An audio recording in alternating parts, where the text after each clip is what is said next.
Et tu as eu des informations d'une extrême gravité importante. Mais tiens, raconte-nous justement la genèse de tout cela. Alors, au niveau personnel, d'abord moi, quand j'ai appris la mort du général de Gaulle, j'étais comme tous les Français, j'avais 12 ans. J'étais choqué, effondré, parce que de Gaulle incarnait à lui seul la France, la souveraineté de la France, son indépendance. Bon, il avait presque 80 ans, rupture d'anévrisme, mort subite. C'est passé à l'as, hein, comme ça. Tout le monde a accepté la version officielle, mais on va y revenir. Et après, 4 ans plus tard, 2 avril 74, on apprend aussi la mort de Pompidou, avec la maladie de Waldenström. On va reparler de cette maladie de Waldenström que quasiment personne ne connaissait. Et puis là, pareil, moi, à l'époque, j'avais 16 ans, je commençais à m'intéresser à la politique, au renseignement, au service secret, au côté caché des choses. Et j'ai quand même surpris de l'énorme silence qui a suivi la mort de Pompidou. On est passé tout de suite, la présidentielle, l'élection de Giscard, une page se tourne dans la politique française. Oh oui, Pompidou, il est passé rapidement aux oubliettes. Bon. Moi, ça m'a toujours paru un peu curieux qu'on n'ait pas essayé de creuser qu'est-ce que c'est que cette maladie, ça. Bon. Et puis, les décennies passent, pas les années, les décennies. Donc, je sors il y a bientôt 1 an mon livre Face à l'état profond. Et il se trouve que depuis, j'ai beaucoup de personnes qui m'envoient des renseignements, qui me contactent, qui m'envoient des éléments. Et c'était au mois d'avril ou mai, il y a quelqu'un qui m'envoie un message en me disant « Écoutez, j'ai une révélation particulière à vous faire. J'ai des informations top secrètes.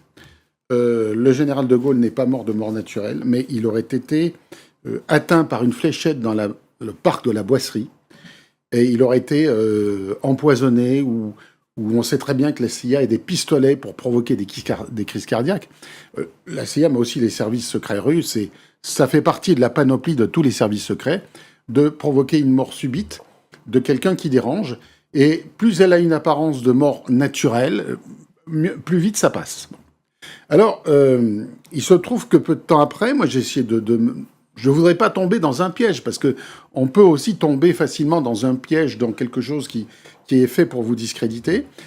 Il se trouve que j'ai retrouvé quand même un document hyper confidentiel qui date de septembre 62, et qui est un document assez grave et assez sensible, qui a été fait à l'attention du président Johnson, Lyndon Baines Johnson, qui était à l'époque vice-président. Il n'était pas président, c'était vice-président.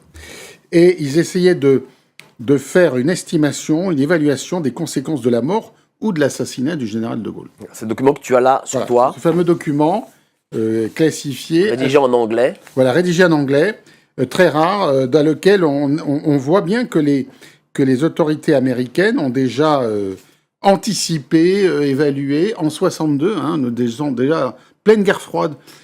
On est dans l'affaire de la fusée de Cuba, on est dans l'histoire de la baie des cochons, on est dans le climat hyper guerre froide, c'est quand même très tendu. Voilà.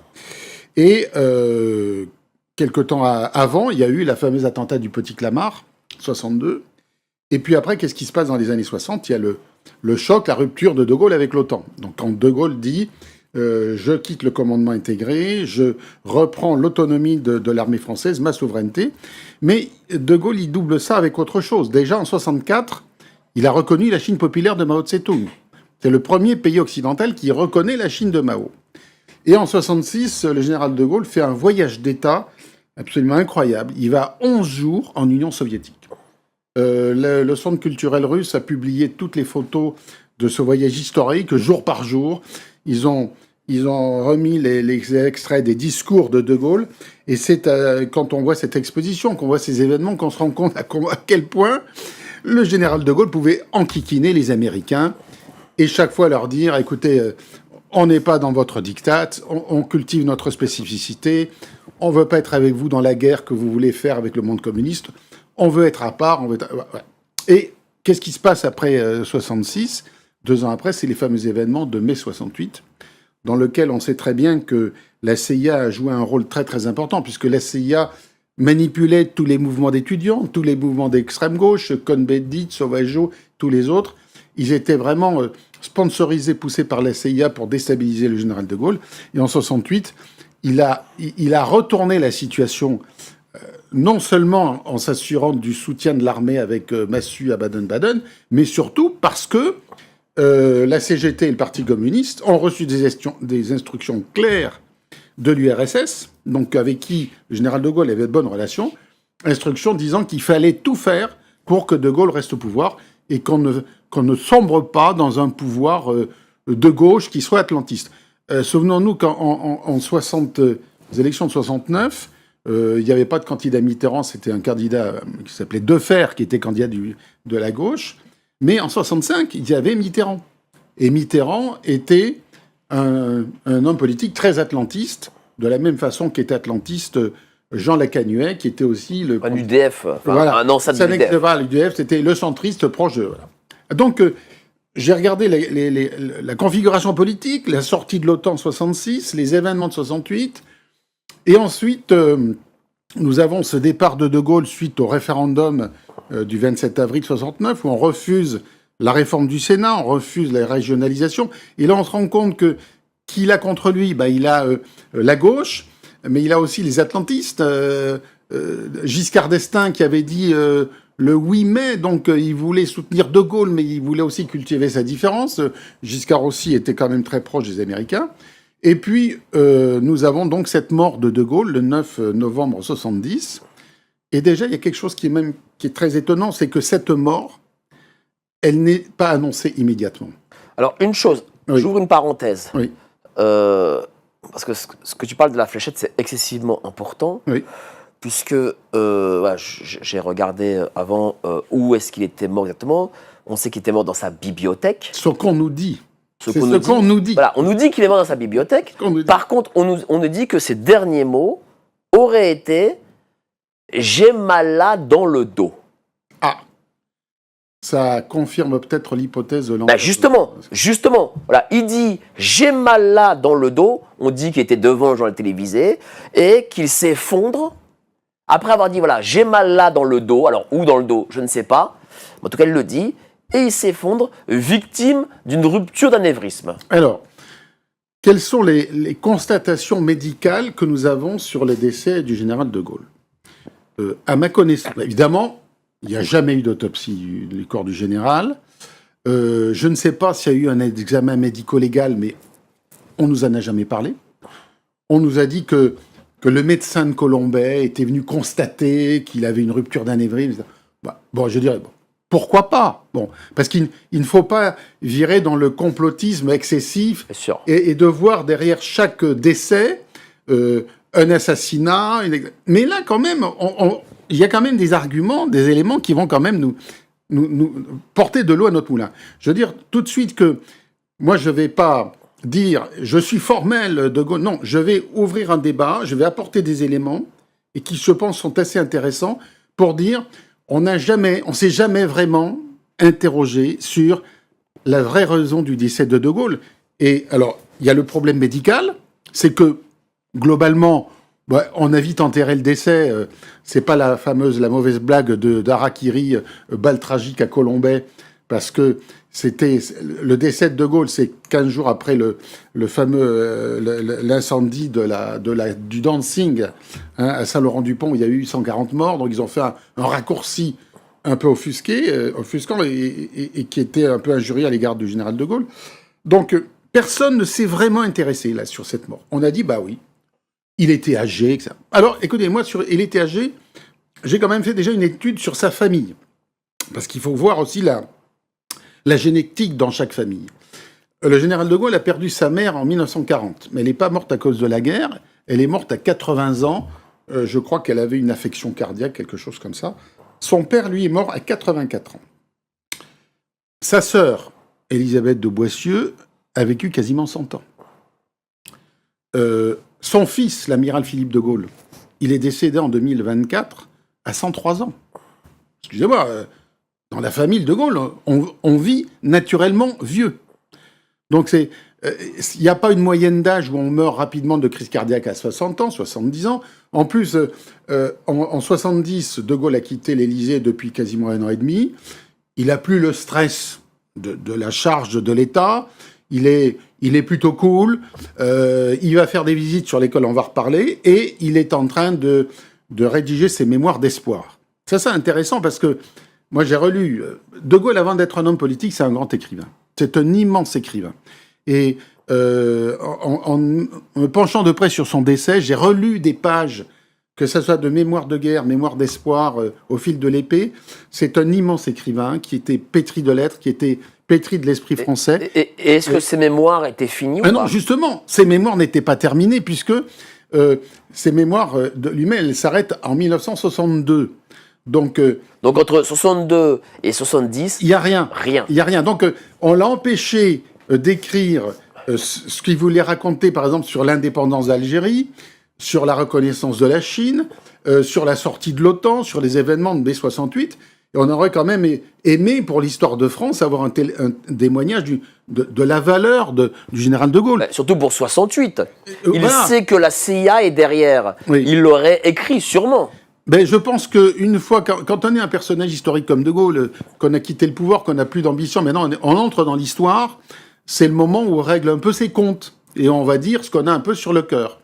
Et je pense que s'il avait fini ses mémoires jusqu'à sa sortie du pouvoir, je pense qu'il aurait eu la dent dure. Je pense qu'il aurait eu la dent dure vis-à-vis des Américains, qu'il n'appréciait pas beaucoup. Je vous renvoie au film, là, les deux volets de Gaulle, où on voit tous les problèmes que De Gaulle a eu avec Roosevelt pour se faire reconnaître.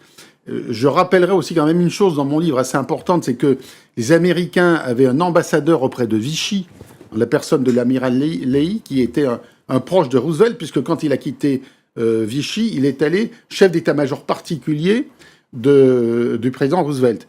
Quant à Pétain, il avait envoyé un ambassadeur de l'État français aux États-Unis qui était l'ancien maire de Versailles. Et très peu de gens le savent, ça, parce que il y a des tas de choses qu'on a complètement effacées de l'histoire contemporaine. Vichy et les Américains s'entendaient bien. On voit bien avec l'histoire du débarquement en Afrique du Nord, la position de Darlan, qui est tantôt d'un côté, tantôt de l'autre, le général Giraud, qui est bien apprécié par les Américains, et quand il s'évade d'Allemagne, Giraud, il passe 2-3 semaines à Vichy. Il discute avec le maréchal, il discute avec Laval, et c'est ensuite qu'il regagne l'Afrique du Nord, en plus en se sauvant un peu comme il s'est sauvé de l'Allemagne. Donc on voit bien les jeux croisés, les jeux de trahison, les jeux tordus, qui ne sont pas ceux du général, qui sont en tout cas pas ceux du général. On voit bien que c'était un personnage qui a toujours été droit, direct dans ses options. Alors moi, en 70, je me dis, mais les gens me disent, mais enfin, il est plus au pouvoir, il est trop vieux, etc. Ben, écoutez, De Gaulle, un personnage historique comme De Gaulle, qui est le dernier survivant de la Seconde Guerre mondiale. Roosevelt est mort en 45, Staline en 53, Churchill, il est mort en 65. dont le dernier grand acteur de la Seconde Guerre mondiale qui survit à l'époque, c'est le général de Gaulle. Et un général de Gaulle qui n'a plus de concessions à faire, c'est fini, le pouvoir est derrière lui. Donc je pense que c'est quelqu'un qui pourrait être très gênant. Alors, moi je me suis douté d'une chose, c'est que il pouvait énormément gêner les Américains par le voyage qu'il s'apprêtait à faire. Et quand il a quitté le pouvoir, il est allé d'abord se reposer en Irlande. Vous savez, il y a une fameuse photo, on le voit se promener dans les Landes irlandaises avec sa femme Yvonne. Et ensuite, il va voir le général Franco, qui le reçoit avec des lunettes de soleil. Alors, quand on voit le général Franco avec des lunettes de soleil, et De Gaulle qui est en face, et De Gaulle lui dit, mais vous savez, c'est dommage que pendant mes 10-11 ans de pouvoir, je n'ai pas pris le temps, je n'ai pas eu l'occasion de venir discuter avec vous de certains événements. Alors, je pense que ils avaient quand même vécu tous les deux, l'un pour la France, l'autre pour l'Espagne, les événements de la Seconde Guerre mondiale dans des positions différentes. Ils devaient avoir certainement quelques petits secrets à s'échanger. Mais après la visite du général Franco, De Gaulle avait prévu un voyage. Et là, ça c'est sourcé, c'est écrit. Il avait prévu d'aller en août 71 rencontrer Mao Tse-tung en Chine. Et il avait écrit une lettre à l'ambassadeur de France en Chine, Étienne Manac, qui était un gaulliste, un breton de Concarneau. Il lui avait écrit, écoutez, cher ambassadeur, vous allez m'aider à préparer ma future rencontre avec Mao Tse-tung. Je lui dirai ma reconnaissance pour ce qu'il a fait de la Chine moderne, de la Chine qu'il a reconstruit, qu'il a rebâti, mais je ne manquerai pas aussi de lui faire mes remarques sur toutes les atteintes aux droits de l'homme qu'il a fait, avec lesquelles je ne suis pas d'accord, parce que c'est pas ma conception de la personne humaine. Donc imaginons un De Gaulle qui va voir Mao Tse-tung en 71, en pleine guerre du Vietnam, au moment précis où les Américains sont en train de s'embourber dans la guerre du Vietnam, où les B-52 larguent des bombes dans tout le Vietnam. C'est le napalm, c'est les villages vietnamiens rasés, c'est toutes les atteintes, toutes les exactions dont toutes les armées sont capables, y compris l'armée américaine au Vietnam. Donc là, De Gaulle, il aurait pesé de tout son poids contre les Américains. Donc De Gaulle, voilà, était un gêneur des Américains. Ça, c'est pour le constat. Oui. Et donc, du coup, qu'est-ce qui aurait pu se passer? C'est-à-dire que quoi? C'est-à-dire qu'il aurait eu une fléchette, mais comment ça se passe avec ces fléchettes? C'est quoi? Alors, moi, je ne connais pas exactement le produit. Maintenant, là, on revient aux événements. D'accord. Moi, ce que la personne... Mais que la source dit, c'est une source. La source me dit que dans la boisserie, il y aurait eu une équipe qui l'aurait... La boisserie, c'est quoi? La boisserie, c'est la propriété du général de Gaulle. D'accord. Donc le petit château, je sais pas, moi, tu n'as jamais visité la boisserie. Non. Moi, je l'ai visité, mais il y a très très longtemps, il y a une quarantaine d'années. C'est la demeure du général de Gaulle, où autour, il y a un parc qui doit faire 3-4 hectares. Oui. Donc il y a des arbres, il y a une forêt, il y a des talus. Donc, évidemment, il y a un mur. D'abord, il y a un mur d'enceinte, mais pour un service secret, c'est pas grand-chose, un mur d'enceinte. Alors, on va le montrer, voilà, c'est ça. Voilà, la boisserie. La boisserie, voilà, elle est là. Et donc, mon témoin, enfin celui qui m'indique les éléments, me dit qu'il y aurait une équipe qui l'aurait attendu quand il se promenait Dans ce parc-là. dans ce parc, et qu'il lui aurait tiré une fléchette empoisonnée, provoquant sa mort. Instantanée? Ah non, c'est pas instantané. Ça prend peut-être 20 ou 30 secondes. C'est pas immédiat. Il y a quand même un temps de... Mais ces mots-là, moi, je trouve que ces mots, j'ai mal dans le dos, là, Oui. Alors, ça veut dire quelque chose quand même. moi, je suis pas médecin. Je peux pas dire est-ce que quelqu'un qui est victime d'une crise cardiaque ou d'une rupture d'anévrisme, il a peut-être mal dans le dos. Je ne sais pas. En tout cas, ce qui est sûr, c'est qu'il a une mort brutale. Il sait pas. Il n'a pas de la fièvre pendant 2-3 jours. Il n'est pas alité. Il va très très bien. Il est en train d'écrire, continue à d'écrire ses mémoires d'espoir. Il reçoit des gens parfois. Il répond à des courriers. Il mène une vie très simple. On ne voit pas pourquoi, subitement, il aurait eu cette rupture d'anévrisme, alors quand même qu'il avait un médecin qui l'était suivi. C'était quand même, en tant que président de la République, même s'il n'y était plus, il y avait quand même un médecin qui surveillait régulièrement sa santé. Et moi, j'ai trouvé que l'option mort naturelle, elle était très, très vite classée. Et alors, ce qui m'a aussi étonné, c'est qu'on nous annonce la mort le lendemain. On ne nous l'annonce pas le soir même. Pourquoi? Alors justement, quand on diffère... une annonce comme ça de 10 heures, 12 heures. Alors, on voit l'exemple avec Boulin, dont on a déjà parlé avec Boulin, c'est quand il y a une mort qui est suspecte, qui est bizarre, les autorités, les pouvoirs publics essayent de prendre quelques heures pour savoir comment va annoncer l'affaire, comment on va la présenter. Bon, alors moi, peut-être tout à fait qu'on a attendu 10-12 heures pour que tous les enfants de la famille de Gaulle soient prévenus. Que ça... C'est tout à fait possible. Mais il y a aussi une autre explication qui peut dire que, écoutez, on se trouve face à une élimination politique, quelque chose de brutal. Les autorités le savent, l'Élysée, les proches du général, les gens qui comptent en 70 dans la Ve République. Et comme on ne veut pas l'annoncer pour plusieurs raisons, parce que ça montre déjà qu'il y a une faille dans la sécurité du général de Gaulle, alors qu'il a eu de nombreuses tentatives d'attentats, le Petit Clamart, mais aussi d'autres, que jusqu'à présent, on a assuré complètement sa sécurité, et que maintenant, depuis 1 an et demi qu'il n'est plus président, il y a une faille dans sa sécurité, et que c'est fâcheux de le reconnaître.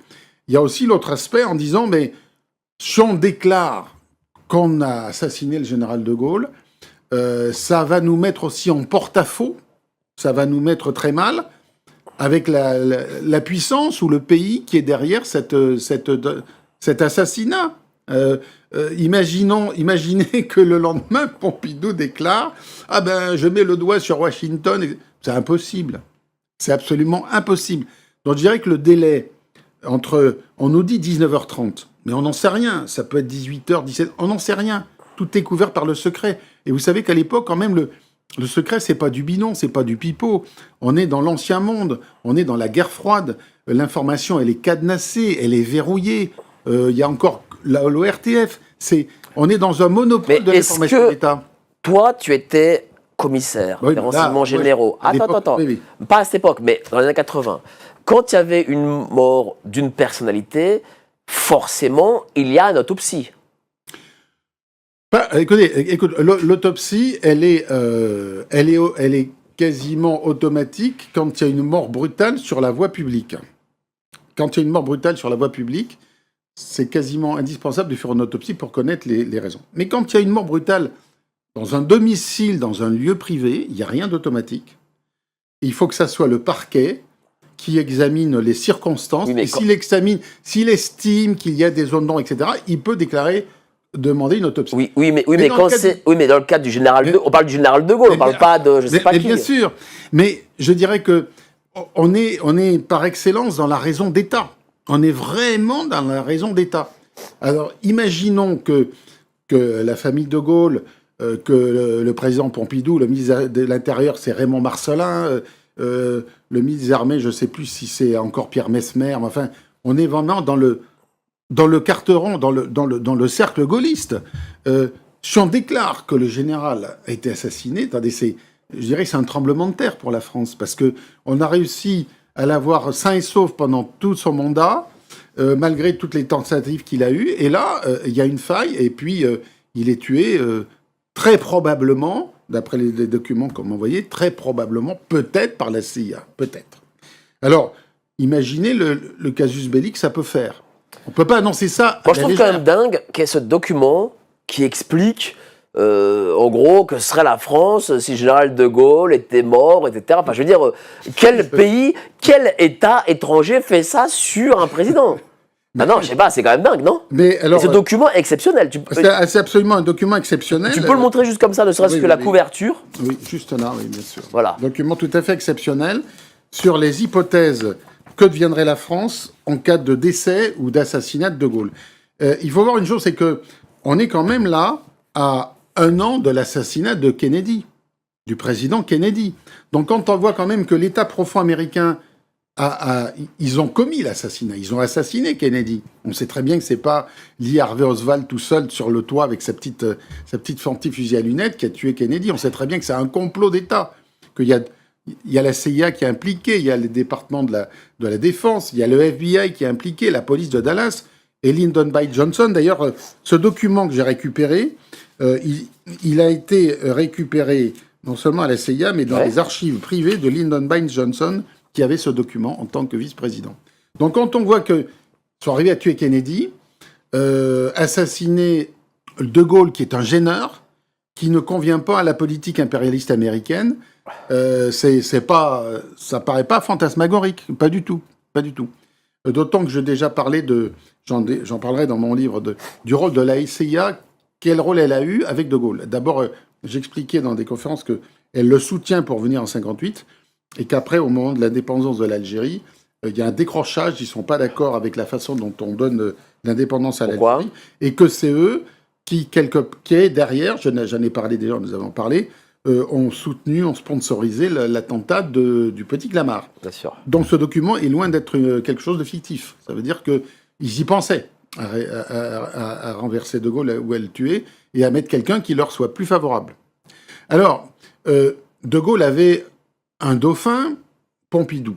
Alors, est-ce qu'on peut parler de Pompidou? Oui. Alors, voilà, donc voilà, pour de Gaulle. Pour de Gaulle, le débat est ouvert. Voilà, il y a ce débat, il y a cette fléchette. Oui. Alors, dernière question, est-ce que la source, sans révéler son nom, est-ce que c'est quelqu'un qui était peut-être lié au général de Gaulle, qui était peut-être à certains services, qui, au crépuscule de sa vie, a voulu parler? Est-ce qu'on peut dire 2-3 mots sur cette chose? Je pense que c'est quelqu'un qui était proche du général et qui n'a pas voulu se manifester jusque-là, parce que ces gens-là sont tenus par un secret. Et maintenant, ça fait quand même 56 ans que le général de Gaulle est décédé. 56 ans. Donc au bout de 56 ans, on n'est plus dans l'actualité chaude, on est dans l'histoire. Maintenant, c'est un fait historique que je vais raconter. On n'est pas dans l'immédiateté. On est en train de réfléchir à l'hypothèse de cette élimination politique qui va prendre son sens. Alors, j'ai dit qu'il pouvait aller voir la Chine, donc la Chine de Mao, mais un De Gaulle qui n'avait pas la langue dans sa poche, souvenez-vous quand même de Vive le Québec libre, du discours de Mexico, du discours de Phnom Penh en 65, où déjà il déclare qu'il est contre la guerre américaine au Vietnam. Un De Gaulle libéré de toute contrainte, il n'aurait pas manqué de donner son avis, D'accord. notamment sur la guerre du Vietnam.